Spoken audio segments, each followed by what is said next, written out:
मंगल आशीर्वाद परम पूज्य आचार्य श्री 108 श्रुत सागर जी महाराज एवं परम पूज्य आचार्य श्री 108 प्रमुख सागर जी महाराज। प्रेरणा स्त्रोत परम पूज्य मुनि श्री 108 प्रणम्य सागर जी महाराज एवं परम पूज्य पाठशाला प्रणेता मुनि श्री 108 अनुमान सागर जी महाराज। प्रायोजक ज्ञान दानम गुरुकुल। नमन करता नानाजी स्वर्गीय श्री उमाशंकर जैन गाजियाबाद वाले।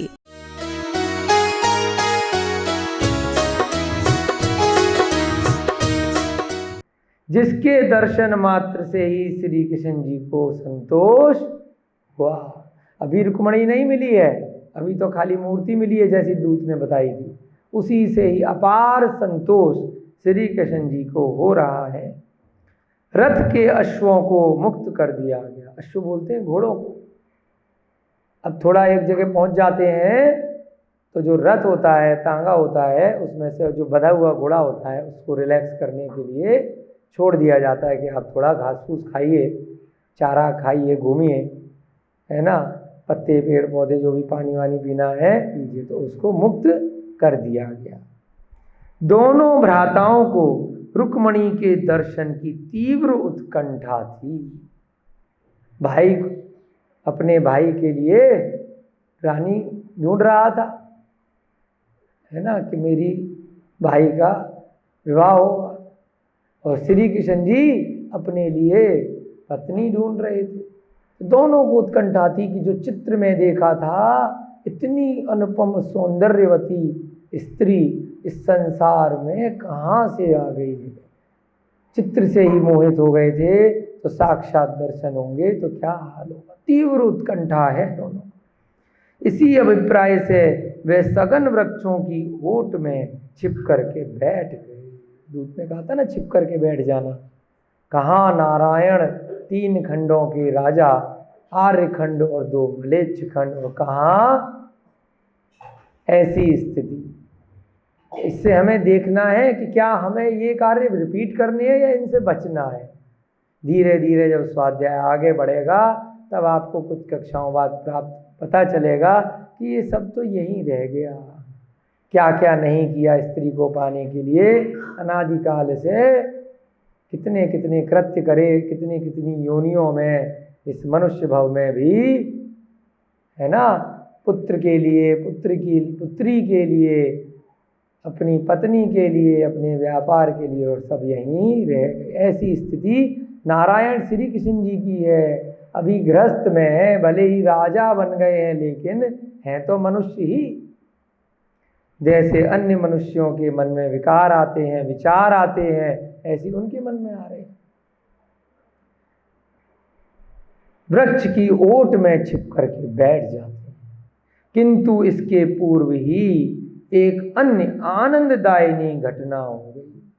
अब क्या हुआ, रुक्मणी के आने से पहले एक आनंद को प्रदान करने वाली एक घटना और हुई। क्या हुई?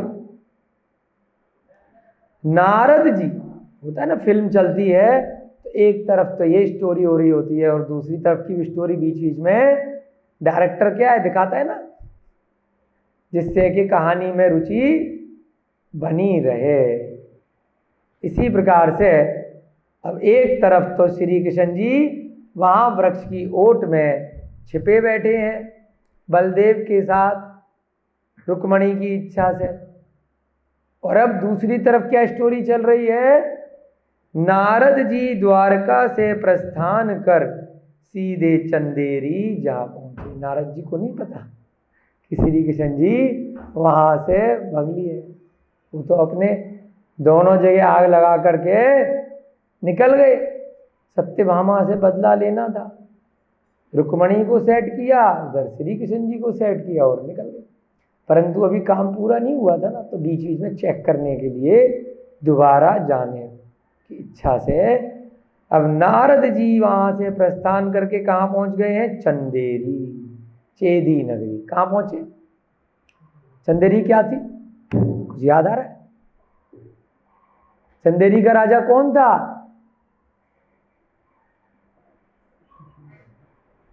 भाई कुंडनपुरी राजा भीष्म, ठीक है। द्वारका नगरी श्री कृष्ण। तीसरा भी तो उल्लेख आया था चंदेरी का, चेदी नगरी का राजा शिशुपाल, जिससे शादी तय हुई थी। अब उधर भी तो कुछ आग लगाएंगे ना, जाके उसे भी तो सेट करेंगे। दो का तो काम करे आए, अभी काम पूरा थोड़ी हुआ। अभी तो शिशुपाल की शादी होनी है रुक्मणी से, और यहाँ दोनों को सेट कर दिया। उस बेचारे की क्या गलती थी, है ना। अब नारद मुनि उसे सेट करने पहुंचे। कहाँ पहुंचे? चंदेरी यानी चेदी नगरी। वहां के नृपति शिशुपाल ने उनका योग्य सत्कार किया। उसे बेचारे को क्या पता था कि ये तो मेरा काम तमाम करने आए हैं, मेरा तो विवाह होने वाला है कुछ दिनों बाद, ये उसको कहीं और सेट कराए हैं।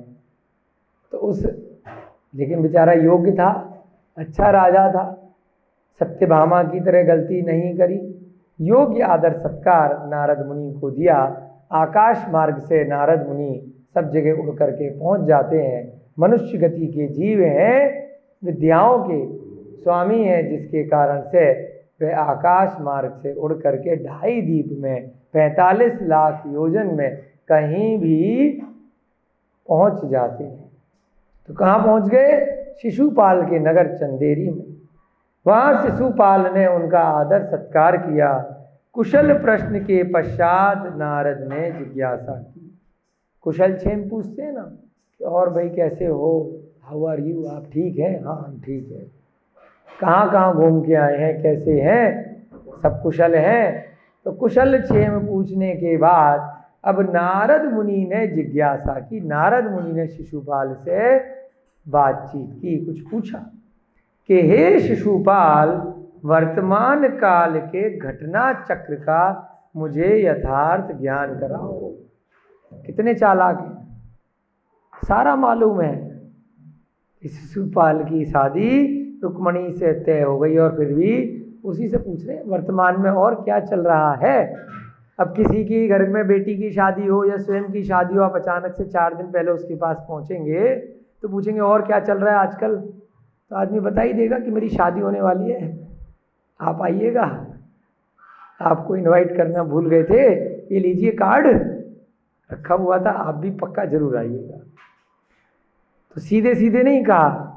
उन्होंने क्या कहा नारद मुनि ने कि आजकल क्या चल रहा है, वर्तमान काल में कुछ नया चल रहा हो तो उसका यथार्थ ज्ञान कराइए, कि कुछ बताइए, सच सच कुछ हो रहा है क्या, कुछ नया चल रहा है क्या। शिशुपाल ने मुस्कुराकर उत्तर दिया।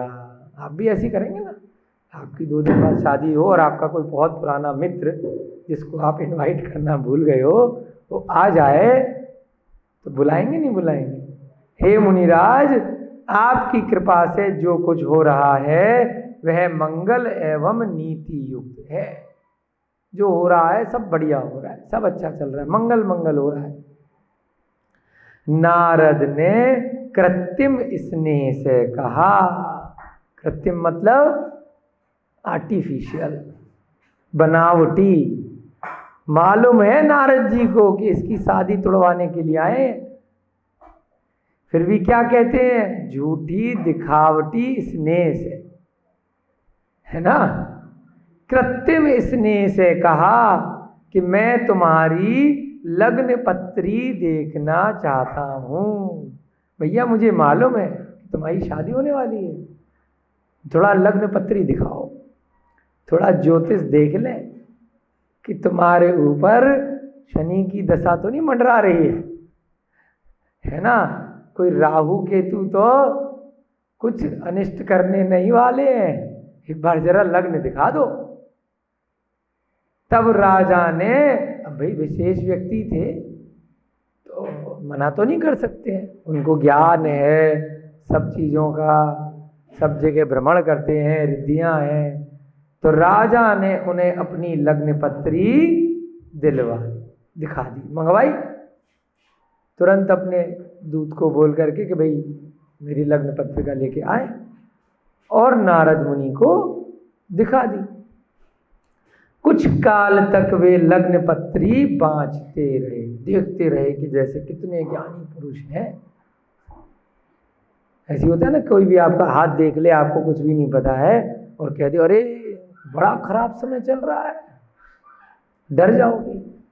कह दे अरे वाह बहुत अच्छा है, आज धन की प्राप्ति होगी, आज ये संयोग है, वो प्राप्त तो नहीं हो लेकिन आप प्रसन्न हो जाओगे, आप उस दिशा में कुछ ना कुछ प्रयत्न करने लगोगे और वह कार्य सिद्ध भी हो जाएगा।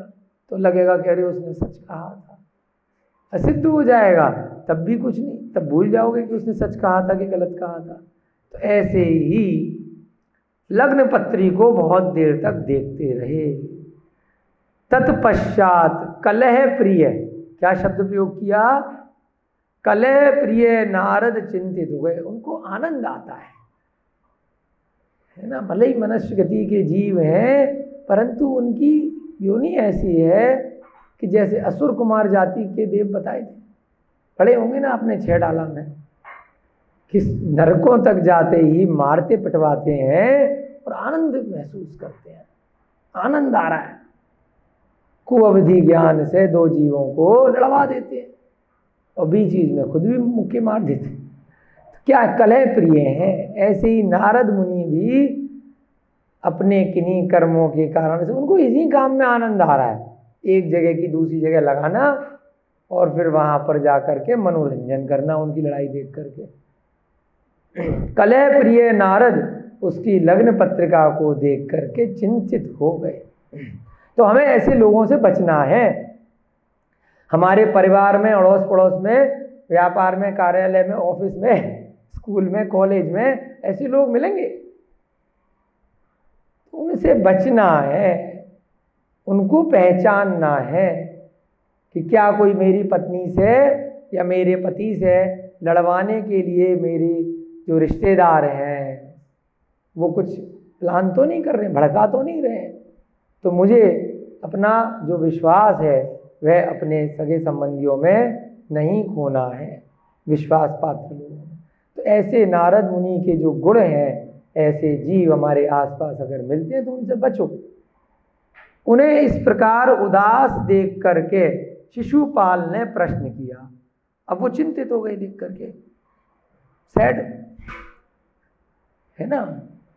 अब वो डायरेक्टली नहीं बोल रहे हैं लेकिन गेम खेल रहे हैं माइंड में। अब शिशुपाल पूछता है कि क्या बात हो गई, हे स्वामी आप इतने चिंतित क्यों हैं। उत्तर में नारद ने कहा, हे राजन लग्न पत्री में आपको काय क्लेश होना बढ़ा है। सच में है कि नहीं है वो तो नहीं पता हमें, कि उन्हें देखनी भी आती है कि नहीं आती है ये भी नहीं पता, परंतु उनकी प्लानिंग ऐसी है।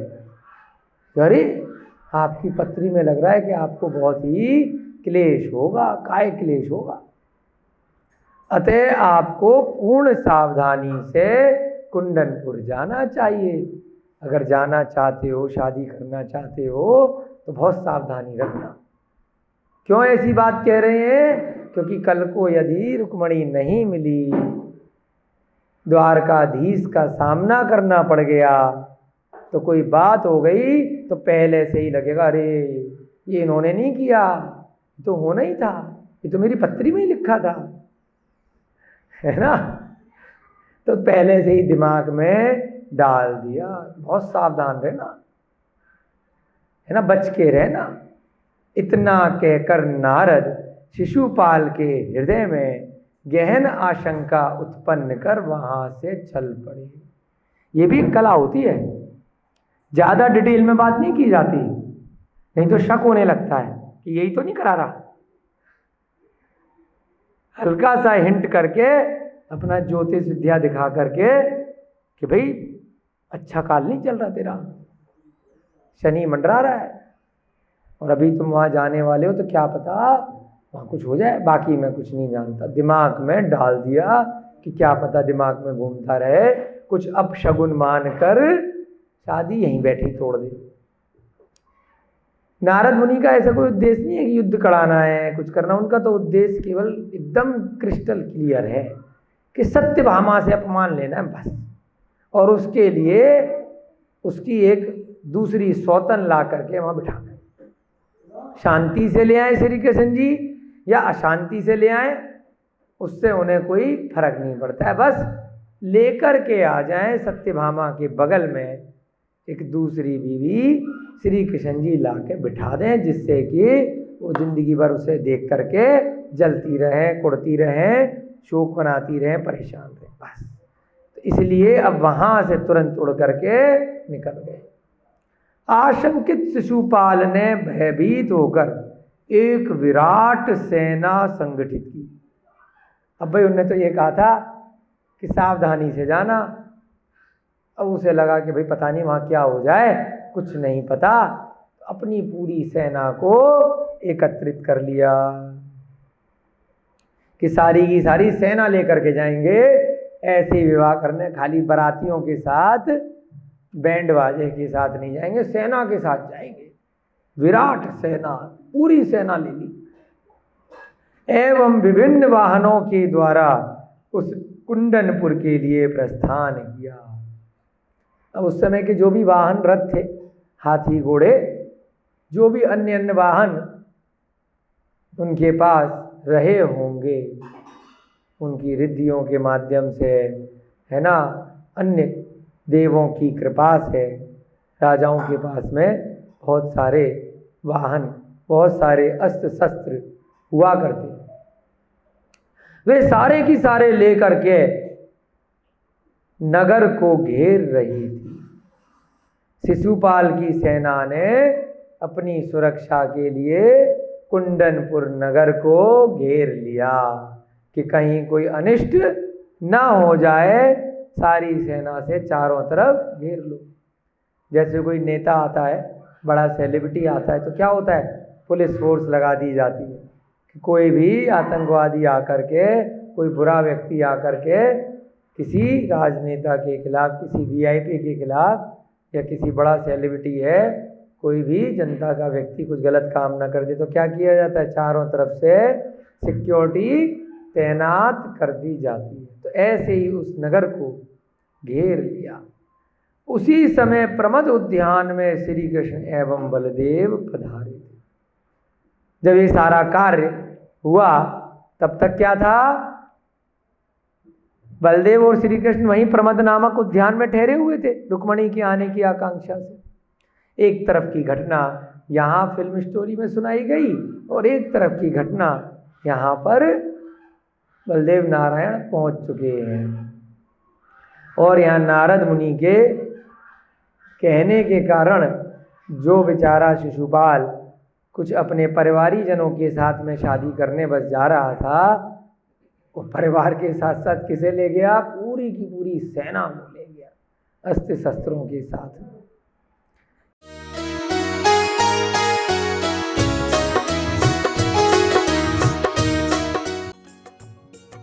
मंगल आशीर्वाद परम पूज्य आचार्य श्री 108 श्रुत सागर जी महाराज एवं परम पूज्य आचार्य श्री 108 प्रमुख सागर जी महाराज। प्रेरणा स्त्रोत परम पूज्य मुनि श्री 108 प्रणम्य सागर जी महाराज एवं परम पूज्य पाठशाला प्रणेता मुनि श्री 108 अनुमान सागर जी महाराज। प्रायोजक ज्ञान दानम गुरुकुल। नमन करता नानाजी स्वर्गीय श्री उमाशंकर जैन गाजियाबाद वाले।